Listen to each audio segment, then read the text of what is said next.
Hello everyone, welcome to nut পরিবার। আশা করি তোমরা সকলে ভালো আছো, আমিও ভালো আছি। দেখে নাও আজ আমি কোন রেসিপি তোমাদের সাথে শেয়ার করছি।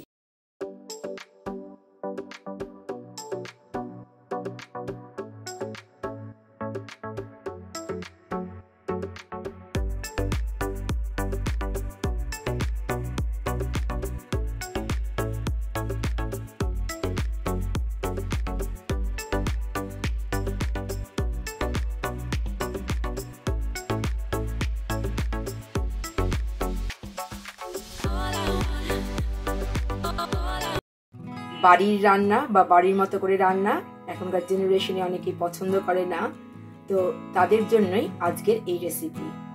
আজ আমি তোমাদের সাথে শেয়ার করছি পনিরের রেসিপি। তবে এর আগেও কিছু পনিরের রেসিপি আমি দিয়েছি, আর আজকের যে রেসিপিটা আমি তোমাদের সাথে শেয়ার করছি এটা হচ্ছে ধাবা স্টাইল পনির। ধাবা স্টাইল পনির তৈরি করার জন্য একটা ধাবা স্টাইল মশলাও তৈরি করে নিতে হবে। সেই মশলাটাই ফার্স্টে আমি তোমাদেরকে দেখাচ্ছি। দেখতেই পাচ্ছ, নিয়ে নিয়েছি ধনে, গোটা জিরে, মৌরি, দুটো এলাচ, এক টুকরো দারচিনি, একটু জয়ত্রীর ফুল, আর নিয়ে নিয়েছি 4টে গোলমরিচ, যেগুলো তোমরা এর মধ্যে মরিচে দিতে পারো। এই সবগুলো মশলা প্রথমে আমি ড্রাই রোস্ট করে নেব। ড্রাই রোস্ট করে গ্রাইন্ড করে নিচ্ছি। মশলাগুলো থেকে যখন খুব সুন্দর গন্ধ বেরোতে শুরু করবে তখন আমরা গ্যাসের ফ্লেম অফ করে দেব। দেখতেই পাচ্ছ মশলাটা ভাজা হয়ে গেছে, আমি গ্যাসের ফ্লেম অফ করে দিচ্ছি। আমি মিক্সিতে গ্রাইন্ড করে নিচ্ছি। ড্রাই রোস্ট করে মশলাগুলো গ্রাইন্ড করা হয়ে গেছে। নেক্সট আমি ড্রাই রোস্ট করে নিচ্ছি কাসুরি মেথি। এটা হাতে ঘষে আমরা দিয়ে দেব যখন রান্নাটা শেষ পর্যায়ে পৌঁছে যাবে। এখন জাস্ট একটু ড্রাই রোস্ট করে সাইডে রেখে দেব। নিয়ে নিয়েছি 200 গ্রাম পনির, স্কোয়ার শেপ করে টুকরো করে নিচ্ছি। পনির স্কোয়ার শেপ করে কেটে নিয়েছি।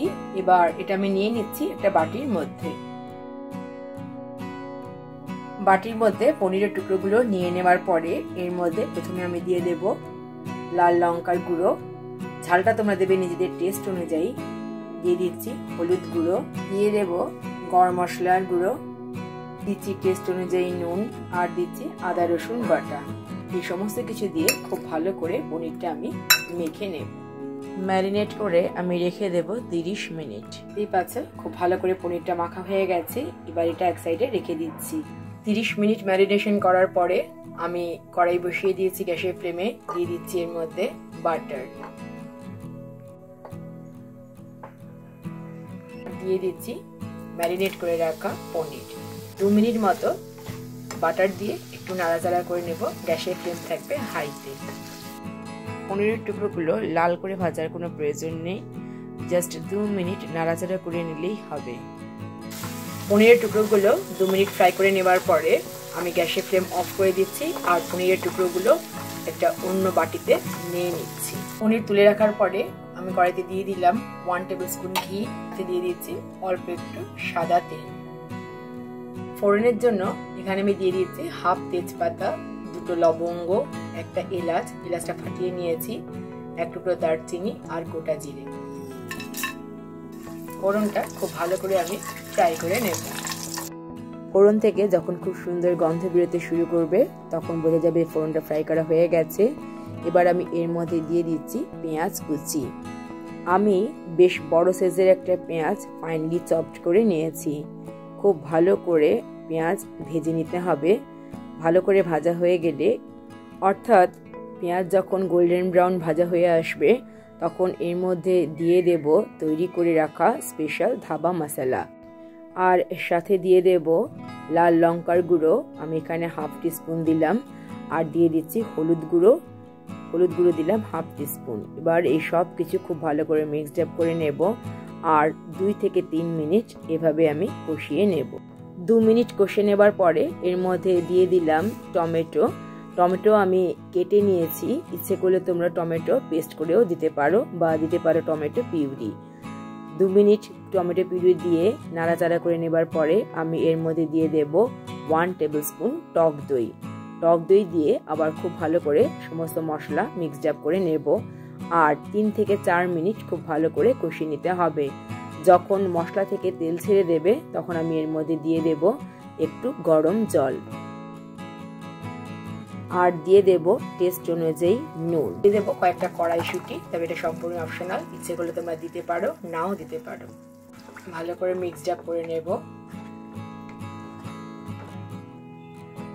ঢেকে দেব 2 থেকে 3 মিনিটের জন্য। 2 মিনিট পরে ঢাকনাটা খুললাম, দেখা যাচ্ছে মশলাটা খুব ভালোভাবে কিন্তু কষে গেছে। এবার এর মধ্যে দিয়ে দেব ভেজে রাখা পনির।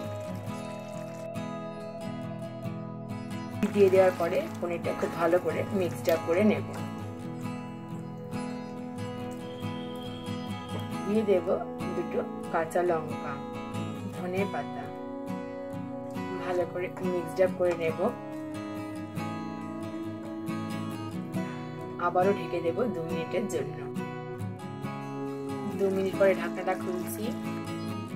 নেক্সট আমি এর মধ্যে অ্যাড করে দিচ্ছি 1/4 টিস্পুন গরম মশলার গুঁড়ো, আর দিয়ে দেব হাতে ঘষে ড্রাই রোস্ট করে রাখা কাসুরি মেথি। খুব ভালো করে মিক্সড আপ করে নেব। এত সুন্দর ফ্লেভার বেরোচ্ছে যে তোমাদেরকে বলে বোঝাতে পারবো না। দিয়ে দেব এর মধ্যে ফ্রেশ ক্রিম। ফ্রেশ ক্রিম দিয়েও খুব ভালো করে মিক্সড আপ করে নেব। দেখেই বুঝতে পারছো যে কতটা লোভনীয়, দেখতেও যেমন সুন্দর, খেতেও কিন্তু অসাধারণ। দেখো এইরকম হয়েছে, দেখতেই পাচ্ছ কত সুন্দর লাগছে দেখতে, দুর্দান্ত। এবার একটা বাটির মধ্যে আমি সার্ভ করে দেখাচ্ছি। কতটা টেস্টি হয়েছে দেখে তোমরা বুঝতেই পারছো।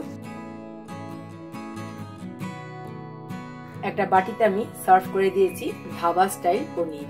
উপর দিয়ে আমি দিয়ে দিলাম একটু ফ্রেশ ক্রিম, তাহলে দেখতেও সুন্দর লাগবে আর খেতেও তো অসাধারণ হবে। পনিরের এই রেসিপির সাথে ভালো লাগে রুটি, লুচি কিংবা পরোটা। ভিডিওটা প্রথম থেকে শেষ পর্যন্ত দেখার জন্য অসংখ্য ধন্যবাদ। আশা করি আজকের ভিডিওটা সকলেরই ভালো লেগেছে। তাহলে আজ এই পর্যন্তই, দেখা হবে তোমাদের সাথে আবার নেক্সট ভিডিওতে। ততক্ষণ পর্যন্ত তোমরা সকলে ভালো থেকো, টাটা।